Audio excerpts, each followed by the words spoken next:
Let's see here.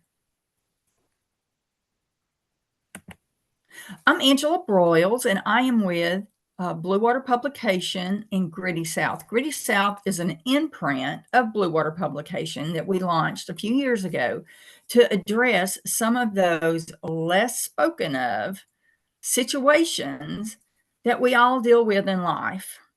And I'm here today with Mr. James Brewer, and he has a very interesting story in our father's book.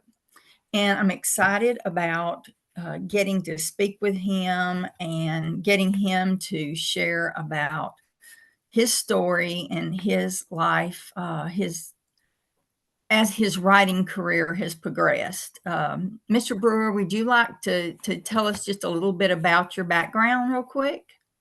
Well, I was born in West Tennessee, and I lived there most of my childhood and through college. And I'm a retired Army officer. I did about 30 years between active duty and civilian time with the Army. And I've been a writer, a freelance writer, since about 1982, doing magazine and journalism work initially. And I did my first nonfiction book length work about 1995 called The Danger from Strangers, a book on self protection. I've been involved in self defense and personal training for self defense for about 55 years. So this book was a lot about that. And then after that, I decided to write some fiction, and I did 5 books in a Riverboat mystery series after that, and I'm currently doing a 3-book series about Victorian age or Gilded Age railroad detective that operates out of Florida. And so that's kind of where I've been and continue to write for publications such as the Father's Anthology. I like to do essays as well as fiction. So that's a general background of my writing and my work. Well, I've really enjoyed your essay that's in the Father's Anthology, and I guess I would like to ask you, as you wrote the piece for the Father's Anthology, what do you feel like you learned about yourself through that writing process? Well, I wrote it several years ago. I didn't publish it or do anything with it. I just wrote it, thinking maybe I would someday. But it was almost a release for me. As I wrote it, I realized I've been carrying a lot of anger and resentment for many years over how my father behaved in my growing up years, and to put pen to paper and to lay that out in some way was helpful.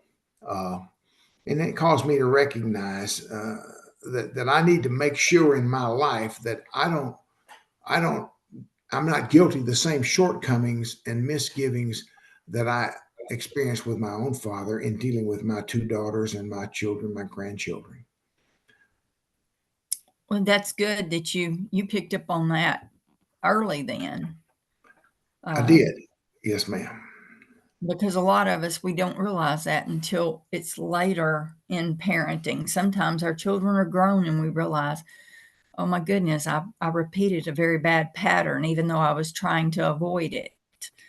That's Um, exactly right. I'm not saying I didn't make my share of mistakes, but I just tried to make sure I didn't make the same ones and inflict on them what I experienced myself. well, it sounds like you came there was some wise decisions you did make. Would you like to expound on some of the things that you did different as a father because of how your experience with your father influenced your life? Well, my father was absentee. My mother basically threw him out after he attempted to set my crib on fire with me in it at about 8 months of age. Oh Uh, my the man was an alcoholic, and I guess he decided I was in the way one night, and he did that. And my mother said, "That's it. I mean, you're out of here. You're done." And he would appear periodically in my early childhood, as I write about it in the essay. He would call me on the phone at Christmas time, half drunk, and want to talk to me, and my mother was very, very guarding over that. He would make promises of the bicycle he was going to buy for Christmas, and it would never show up. And my mother would have to go and take a loan out to buy one and try to give it to me. So she tried to fill those gaps. So what I learned from that was you want to be there for your kids. You want to be there for those fast pitch softball games in high school or the t-ball games when they're growing up. You want to be there for the middle school graduations and the play where your daughter pretends to be a tree in the third grade. Being there and being part of all that is just hugely important as a father. And it's been great. That's fantastic, and it's a good thing that you were able to realize that. What kind of feedback have you received from from this essay? Other people that have read it, what kind of feedback have you received from them? Well, I teach composition and rhetoric at Polk State College here in Central Florida, and I use this essay as a writing exercise, or what's called a textual analysis exercise, where I'll give them a piece of text. Sometimes it's a poem, sometimes it's an essay, sometimes it's a piece of short fiction.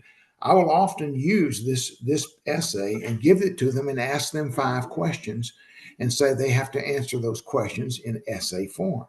Like, what was the author's emotion in this essay? How did the author express that emotion? Give examples from the text, that kind of thing. And I've used that several semesters with my students. And one of the byproducts is I've had a number of students come up to me at some point later and say, that essay really hit home for me because I haven't always had the best relationship with my father or my mother or my parent. And so the feedback has been, man, this made me really think about how I handle myself in that situation. So that's been probably the strongest feedback I've gotten was from those students who it mattered to that read it. And that's the big thing about this kind of an essay, and that's the big thing that we're hoping to do with the Gritty South imprint is see these kind of stories make a difference in other people's lives. And I've said this in the other interviews I've done about, with the other writers that are in the anthology, but so many people put out on social media today. It's so hard for people seeing pictures posted on social media because people only post the pretty things about their Oh yeah, life. all families are perfect. Everybody's beautiful, and life is great. Yes, but that's really not the way it is. It's That's not the exactly. way it is. And when you really start talking to people, and if you really start talking, every single person in a room has something, going on in their life that's less than what social media would show it up to be. Oh And yeah. you know, um, I think the statistics is way over 50% of children in America today is being raised by someone other than their parent. Oh yeah. Oh yeah. Yeah. It's an aunt, uncle, Yeah. grandparent, or foster, you know, which Yeah. is sad. But I think this anthology has some really great. It could really make a difference in someone's life, and if it Uh, makes a difference in one person's life, it's worth it. Absolutely. And the whole social media thing, I call it, you have to penetrate past the veil. Hmm. Social media is a veil that hides what's really going on out there. And so my essay and the other essays in this collection certainly allow you to see with a more realistic view of what the world is like. Well, yes, I agree with that. And I've even met people that they are depressed because they think everyone else's life's perfect and theirs Uh, isn't. yeah, And yeah. I'm like, oh, honey, no, no, Mhm. that's just a persona. And most of us are suffering in silence. That's what I call it, suffering in silence, Yes, ma'am, because that's true. we don't want everyone to know our garbage. We don't want to go out and parade our, that's the way I know I was raised. Don't go out and talk about this in public. We don't want to shame the family. That's We right. want to keep it. We want to keep it quiet, keep it in the closet, and um, the South is known for wanting everything to be Southern living and Hallmark, Yeah, and it's a fact of life. It's not. that's And right. so, thank you for being so transparent in your story. Um, what have you learned about your father since? I guess, I mean, since writing the essay or even since Yeah. his death. Well, first of all, we have a saying in our family that goes, "The truth only hurts if it should," and I think that applies to this essay and several of the others in your collection. My father was no part of my life, as I explained in the essay, but my father did remarry and had three daughters with another wife. Uh, and I didn't know these three daughters even existed until about 1995, sometime around in there. And I was contacted by them. And so they're my half sisters. And I really wasn't interested in having a relationship with them because family is more than DNA. Uh, Being a father has a lot more to do than just whether or not how many chromosomes you have linked. Fatherhood is about being present and being part and creating joint memories. So I resisted initially any relationship with these folks because they weren't my family. They were total strangers to me. Uh, and then my father died, which I write about in the essay. And I met these three ladies. They were pretty much grown women at the time. And again, I was a little standoffish at that point, still. Um, and they desired more of a relationship with me than I desired with them. And but I thought about it over the years, and in the intervening time since, I have begun to correspond with one of those daughters and ask a series of questions about my father that I didn't have any answers to. What was he like with you? How did he behave with this other family? And what's interesting enough about the man is he tried to be a father to them. Now he still was involved with drinking a lot in his life, I think, but he certainly was present in their lives, and they refer to him as Daddy, and uh, and they have good thoughts about him. Uh, I don't want to cut that off for them. I don't want to get in the way of that, but it wasn't my experience, and I've been very honest with one of these half sisters. Say, look, I'm glad this worked out for you, but this was not the case. This was not the truth in my relationship with them. And so the other thing I learned is, I end the story with "You've got his hands" to indicate that there's a connection there. Uh, well, the other connection was the heart disease that I'm suffering from. Apparently, came from that side of the family as well because it didn't come from the other side. So that's the gift that keeps on giving there a little bit. So those are Mhm. some of the things that I've learned since then. Um, when you went on the trip, that where you went by and you tried to actually meet your father, did you know, were you at that point writing part of the story, or was that completely a like spur of the moment on your way doing other research? I'm just gonna take a chance. Yeah, well, I didn't set out to write this as a story. Yeah, your second observation is correct. I just decided it was time that I made a move here. Time to do something. Instead of sitting around with all this frustration, anger, and resentment for all these years, why don't I just lift this old boy up? And when I went there, I wasn't sure how I wanted to handle it, as I describe in the story. Um, but I finally decided that there was nothing to be gained by tearing into this guy either verbally or physically. Uh, as I share in the story, he's the one that missed out on everything. It wasn't me. I was there. You know, I was there for the graduations, and I was there for the ball games, and I was there for the birth of children and all those things. I wasn't the one that missed out. He was.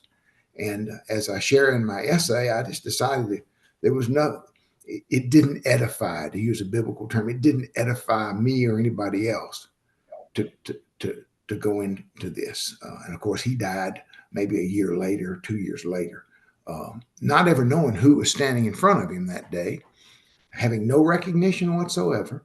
Uh, and I'm not surprised because of all the things that I explained earlier. So yeah, it was a spur of the moment decision, but I decided to write about it later.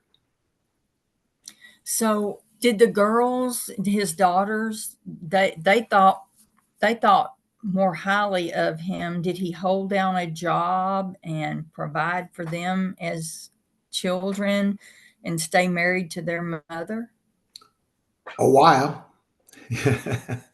Yeah, he did hold down a job. He was a over the road truck driver for a period of time, apparently, and yes, he they would go and stay with him for periods of time in the summer. He eventually divorced their mother as well, and I found him in the story. He's basically living alone in government subsidized housing. So, but they continue to interface with him and be part of their lives up until the time he died. So their view of him is different than mine, but they didn't live the experience that I lived. Yeah, that's a pretty harsh situation that your mother she had to make a decision. No And question. so, wise woman, wise woman. And so, the writing process, at the time you met him, had you began actually putting pen to paper at that point? Oh no, no, no. This was afterwards. This is written in retrospect of that day and that meeting. Um, No, I hadn't done that. I just remembered very distinctly every aspect of all that experience in that day, and I wrote it afterwards, and so it's written in retrospect of the meeting, and I wrote it after he died. I didn't write it before he died, so about a year passed, maybe a little longer, between me actually meeting him and that funeral scene that I describe at the end. So I wrote all that afterwards in retrospect. Okay. So, what are some of the other books? Yeah, let me show people again. We're talking about a story in the Father anthology, and just because Peter Lass is the first author or writer, excuse me, listed in the anthology. If you're searching for it on Amazon, you would search for Father plus Peter Lass and it'll pop right up. But Mr. James Brewer's story is in here and fantastic story. Really brings invokes a lot of thought. Uh, and I guess I was hoping to get you to tell people what are you working on right now? You're writing. Well, I got to tell you, I got so many irons in the fire right now.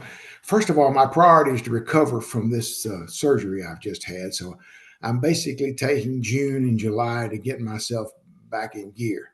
I have completed the second book in my Choctaw Parker historical mystery series, and I'm waiting on my publisher to come up with galleys and a cover for the second book, and maybe get it out in the fall. And the third book, I'm about 85% through with it, but I'm not doing anything on it until the second one comes out. In the meantime, I continue to do essays like I did with your anthology here and other things like that. I just won a couple of contests. I'm a member of the Southeastern Writers Association, and I won first place in their novel contest, and I won first place in one of their other fiction writing contests for two stories that I've been running around in my head for 15 or 20 years. One's called DeSoto's Cross, and it's a crime investigation story about what happens when people get murdered in Memphis, and they're searching for the gold cross that was around DeSoto, Hernando Soto's neck when they dumped him in the Mississippi River in 1548. So there's a crime story there. And then I did a story called Dancing, Daintzen. That's a Southern pronunciation of dancing, by the way, Dancing. Uh, and that's a story about what happens when a North Mississippi hardware store owner falls in love with his ballroom dance teacher in Memphis. And I did that originally as a novel, and I shopped it around back in the early 90s. And I got some interest, but no bite. So, you know what? I said, you know what? I'm just going to turn this into a play. So I refused to be daunted, and I turned it into a two-act play. And we had it produced at Jackson State Community College in West Tennessee back around 2000 as a two-act play. And it got good reviews and went over really well. That was delightful to sit in that audience and see your story on the stage. So I'm thinking about maybe going back and polishing up dancing and maybe marketing it somewhere now because it did so well in the contest. And then also the DeSoto's Cross, it's out there too. And I'm kind of interested in doing. I got so many things I want to do right now. I just, my plate is full. That's exciting. That's exciting. Well, I hope to see something for the Mother's Anthology if you feel a urge to write it. But I appreciate you being on here today. Do you have anything else you'd like to share with everyone? Well, thank you so much for publishing the work in an anthology form. It's one thing to have something online that people read. It's another thing to have that book in your hand. I'm enough old school that I like pages. I like turning pages, and I appreciate you including my work in your anthology. I like this idea of the gritty Southern stories, very much so, and I appreciate all you guys are doing to get our work out there. Well, thank you. We appreciate you, and I'm sure people are going to enjoy your interview. Again, um, if anyone wants to pick the book up from Amazon, it's the Father Anthology from Gritty South, and Mr. James Brewer's stories in here. There's actually quite a few stories in here. There's a total of 14 writers, and we appreciate y'all listening in today.